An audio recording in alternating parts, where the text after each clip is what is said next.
ओम शांति। आज 30 दिसंबर 2022 है और प्यारे बाबा के आज साकार रूप से चले हुए मधुर महावाक्यों को स्पष्ट करेंगी आदरणीय आशा दीदी। ओम शांति दीदी। ओम शांति। बाबा ने कहा, मीठे बच्चे, दूर देश से बाप आए हैं धर्म और राज्य दोनों की स्थापना करने। जब देवता धर्म है तो राजाई भी देवताओं की है, दूसरा धर्म व राज्य नहीं। सत्युग और त्रेता में केवल देवी देवता धर्म होता है। जिस समय देवी देवता धर्म है तो और कोई धर्म नहीं है, और वहाँ पर जो राज्य है वो भी देवी देवताओं का है। तो धर्म और राज्य वो एक होता है, दोनों समान होते हैं। और उस समय देवी देवताओं को हम हिज होलीनेस और हिज हाईनेस का टाइटल भी देते हैं, डबल ताजधारी होते हैं। जब द्वापर युग आता है और धर्म होते हैं तो उस समय देवी देवता धर्म नहीं होता है। प्रश्न है, सतयुग में सब पुण्य आत्माएं हैं, कोई पाप आत्मा नहीं, उसकी निशानी क्या है? वहाँ कोई कर्म भोग बीमारी आदि नहीं होती है। यहाँ बीमारियाँ आदि सिद्ध करती हैं कि आत्माएं पापों की सज़ा कर्म भोग के रूप में भोग रही हैं, जिसे ही पास्ट का हिसाब किताब कहा जाता है। दूसरा प्रश्न बाबा ने आज हमसे पूछा है कि बाप के किस इशारे को दूरादेशी बच्चे ही समझ सकते हैं। बाप इशारा करते हैं, बच्चे तुम बुद्धि योग की दौड़ी लगाओ, यहाँ बैठे बाप को याद करो। प्यार से याद करेंगे तो तुम बाप के गले का हार बन जाएंगे, तुम्हारे प्रेम के आंसू माला का दाना बन जाते हैं।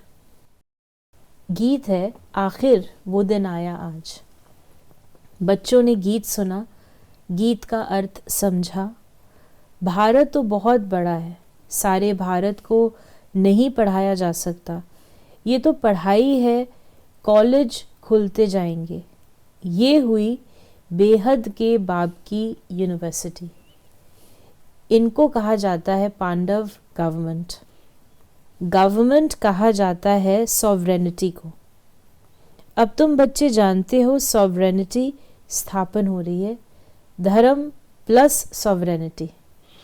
देखिए, बाबा ने बताया, एक तो कहा कि तुम पढ़ रहे हो, ये यूनिवर्सिटी है। फिर उसके बाद कहा ये पांडव गवर्नमेंट है। फिर बाबा ने गवर्नमेंट का अर्थ बताया सॉवरेंटी। अभी तुम्हारा धर्म भी है तो सॉवरेंटी भी है, यानी राज भी है। तो बाबा का कहने का तात्पर्य ये है कि जब मैं आता हूँ तो मैं 3 चीज़ें स्थापन करता हूँ, धर्म, राज्य और घराना। तो इसमें बाबा ने हम बच्चों के अंदर पढ़ाई के द्वारा वो संस्कार डाले हैं। तो उस समय बाबा ने भी 2 चीज़ों का वर्णन किया, धर्म का और सॉवरेंटी का। बाबा ने कहा रिलीजियो पॉलिटिकल देवी देवता धर्म भी स्थापन हो रहा है, और कोई भी धर्म वाले राजा ही नहीं स्थापन करते। तो बाबा ने आज धर्म आदि सनातन देवी देवता धर्म को रिलीजियो पॉलिटिकल यानी दोनों साथ वो इसीलिए धर्म और राज। फिर बाबा ने कहा कि महाराजा महारानी थे, महाराजा श्री नारायण, महारानी श्री लक्ष्मी। तो अब तुम बच्चे कहेंगे हम श्रीमत पर चल रहे हैं। बाबा जिसको हम सब भारतवासी पुकारते आए हैं कि आओ आकर पुरानी दुनिया को बदल नई सुख की दुनिया स्थापन करो। पुराने घर और नए घर में अंतर तो होता है ना। बुद्धि में नया मकान ही याद रहता है। आजकल तो मकान बहुत फैशनेबल बनते हैं, ख्याल करते रहते हैं ऐसा ऐसा मकान बनाए। तुम जानते हो हम अपना धर्म और राजाई स्थापन कर रहे हैं। फिर बाबा ने हम बच्चों को कहा कि अभी तुम सारे चक्र को जानते हो। मनुष्य ये तो नहीं जानते कि बरोबर देवी देवता धर्म था, परंतु वो कैसे स्थापन हुआ, कितना समय चला, ये नहीं जानते मनुष्य। ये तो बाबा ने कहा तुम जानते हो सतयुग में इतने जन्म राज्य किया, फिर त्रेता में इतने जन्म लिए, इन्हों को भी जानना पड़ेगा। बच्चे जानते हैं बरोबर बेहद का बाप हमको पढ़ाते हैं। तुम जानते हो कृष्ण की आत्मा का ये बहुत जन्मों के अंत का जन्म है, इनमें ही आकर प्रवेश किया। शिव बाबा ज्ञान देते हैं ब्रह्मा के द्वारा। तो ब्रह्मा कहाँ से आया? ब्रह्मा तो सूक्ष्म वतनवासी है, परंतु जो श्री कृष्ण की आत्मा है वो 84वें जन्म में ब्रह्मा कहलाती है। और ब्रह्मा सो विष्णु, विष्णु सो ब्रह्मा। तो ब्रह्मा के द्वारा पुनः नई सृष्टि का निर्माण होता है। यही ब्रह्मा की आत्मा अपनी प्रारब्ध स्वरूप में श्री कृष्ण बन जाती है। हम सो ब्राह्मण, ब्रह्मा के बच्चे सो रुद्र के बच्चे। तुम जानते हो ये बाबा का रथ है, इनको नंदीगण भी कहते हैं। सारा दिन सवारी थोड़ी होती है। आत्मा शरीर पर सारा दिन सवारी करती है, अलग हो जाए तो शरीर न रहे। बाबा तो आ जा सकता है क्योंकि उनको अपनी आत्मा है। तो मैं इनमें सदैव नहीं रहता हूँ, सेकंड में आ जा सकता हूँ। मेरे जैसा तीखा रॉकेट हो नहीं सकता। बाबा जो है फास्ट आता है, तो बाबा यहाँ पर भी है तो परमधाम में भी साइमल्टेनियसली, इतना फास्ट है। बाबा ने कहा कि बाप से बहुत लव रहता है। तुम कहेंगे बाबा हमको राजाई देकर चला गया, प्रेम के आंसू आएंगे, दुख के नहीं। बाबा ने कहा पिछाड़ी में बाबा चला जाएगा। तुम कहेंगे ओहो बाबा चला गया जिसने इतना सुख दिया। ऐसा ही हुआ ना, जब ब्रह्मा बाबा अव्यक्त हुए तो ऐसा अभी शिव बाबा जो है अभी अव्यक्त रूप का भी पार्ट फिनिश हुआ। अब तो शिव बाबा ही है और वो भी चला जाएगा। बाबा का फरमान है याद की यात्रा करते रहो। जैसे दौड़ाया जाता है फलाने स्थान को हाथ लगाकर आओ, फिर नंबर वार होता है। यहाँ भी जितना बाबा को जास्ती याद करेंगे, जो पहली दौड़ी लगाकर जाएंगे, वही फिर पहले स्वर्ग में लौट आकर राज्य करेंगे। यानी रेस करते हैं बाबा के, पढ़ रहे हो तो ये भी तुम्हारी रेस है।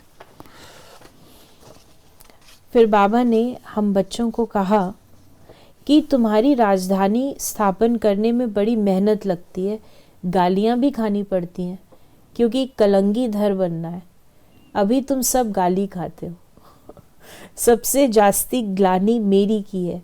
फिर प्रजापिता ब्रह्मा को भी गाली देते हैं। मित्र संबंधी आदि सब बिगड़ पड़ते हैं।